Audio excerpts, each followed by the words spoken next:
title is intended to draw attention to the fact that a medium is not something neutral. It does something to people. It takes hold of them, it roughs them up, it massages them, it bumps them around, and as it were, chiropractically.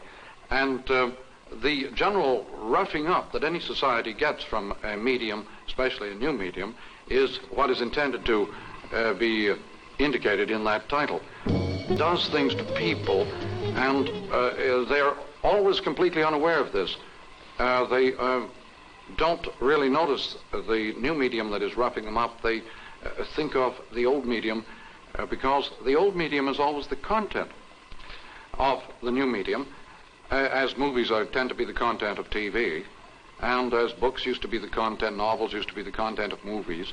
And so every time a new medium arrives, the old medium is the content, and it is highly observable, highly noticeable. But the real roughing up and massaging is done by the new medium, and it is ignored. Refer to this new situation created by the new television massage or treatment of our senses, and it is an evaluation made by the old visual types looking in the rearview mirror as usual of something that is threatening the old values and reversing the old values. We are re-entering the old tribal world, but this time we're going to go through the tribal dance and the tribal dream wide awake. Like drawing cartoons, you can't fill in all this because none of these things happen without some sort of cause or some sort of reason in the minds of other people.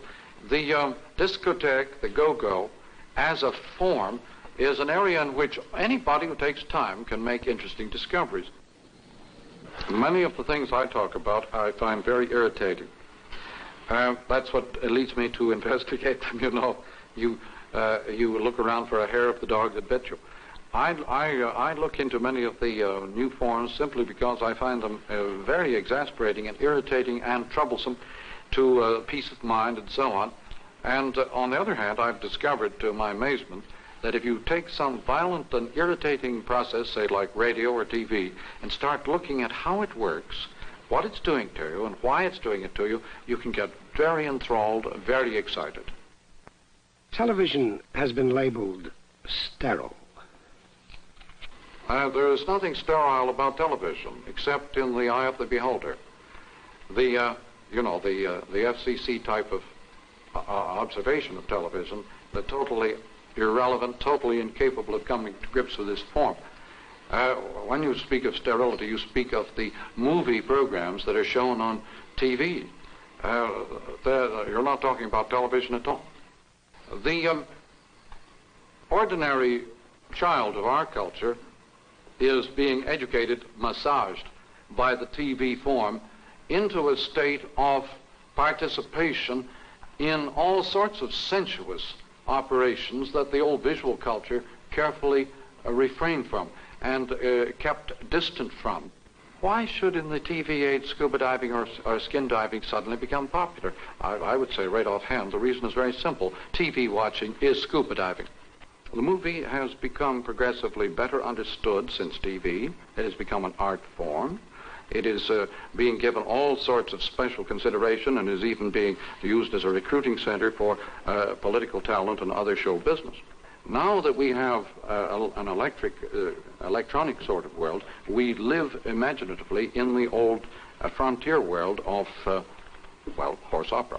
The fact is the telephone speeds up all patterns of human interrelationship so that all kinds of decision-making, all kinds of organizational life inside business and in the community are changed completely. The medium I employ is the probe, not the package. That is, I tend to use phrases, I tend to use observations that tease people, that squeeze them, that push at them, that disturb them, because I'm really exploring situations. I'm not trying to deliver some complete set of observations about anything. Ordinary people prefer to live in the immediate past, a bonanza style. That is, modern suburbanite livers in USA live not in modern suburbia, they live in bonanza land. One stage back, the Cartwright territory is a much more comfortable territory to live in than modern suburbia. That is, emotionally, it is much more gratifying and secure to live in Bonanza Land. And it is the old environment. Every time a new environment forms with a new medium, people go back and live in the old one. When the Cartwrights were actually running USA, say back in 1850, 1870, people weren't living on the frontier at all.